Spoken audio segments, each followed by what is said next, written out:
Okay, it's a small video just to show you some of the output conditions that we can use. You may or may not have seen on fence diagrams when we can output and have a secondary thing in here. So it could be a name section like so that is used in the report. So in this case, it's a variable in here. So if we have a quick look at that in output, the report design. We can see that, sure enough, we've got this report variable diagram name, which of course is under here. We're going to report, if I can find it, it's right at the bottom, report variables, and there we have it, diagram name. So we can make up our own report variables. Now this can be very useful. At present, if I just output this, don't do it there, let's go to output and output this fence diagram, you'll notice that by default we've got things like water strikes on here, you can see. There could be times when you don't want to put the water strikes on, so we can use a report variable to do that. So let's have a look at how we could do that. Report variables we set up in the properties of the report, and you can see there's the diagram name, and we can set up as many as we want in here. We can build our own report variables for any report. So we can add as many of those as we want. So when we output, we get asked, and we do this in report design. Oh, it's in the wrong place there. So it's report design and then the properties. Here's the report variable we had here. And what we can do is we can create them here. They're just fields. And the kind of thing you might want to say is, for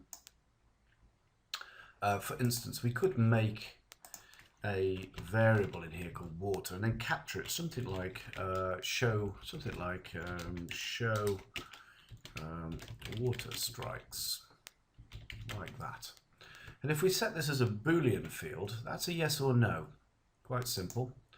Okay, it's true or false, so show or not show. It's a normal thing is what you want. And in the description here, you might want to, I don't know how well this shows up, but you could just say, tick if you want them, tick if you don't want them.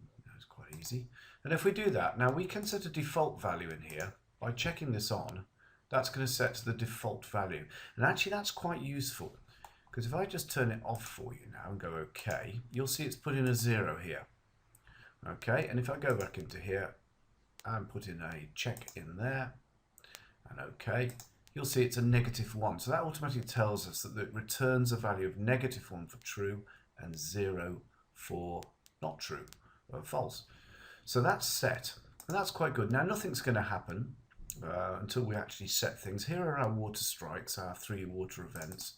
So if I click on each one and go to their properties eventually, when it lets me, we can go to configuration, and in here we have an output condition. And so what we can do, we can say, there's the report variable water.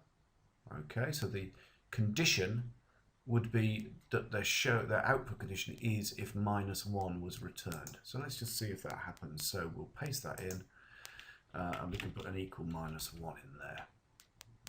And rather than me doing this for everyone, I'm just going to copy it and then go into each of these output condition under configuration and paste them in like so. Easy. Okay, so that should now, if I output, it should ask me the question. And I'll start by turning the option off. So let's preview. And let's say turn the option off. Click OK. And we should not get any water strikes. And you can see there are no water strikes showing. If I output this preview and preview again, and this time turn it on to its default value, you can now see the water strike showing. Now that could be for anything. We could do that for lab testing, SPTN values. Thing is, if things are on the same side, you could say if this is off, then put the SPTN values next to the column. If it's on, move them away from the column. So there's many things you can do, and that would be with the output condition X offset. So if we go for here, imagine this was an SPT value. We could then under configuration use the output override X, so that would end up moving it across negatively or positively, whatever you wanted to. So that's how we use booleans. By the way, you can have as many of those as you want. So it could be that I would want to show the borehole with its offset and distance along the baseline, perhaps. We could do that kind of thing. So hopefully that was helpful, an option for output.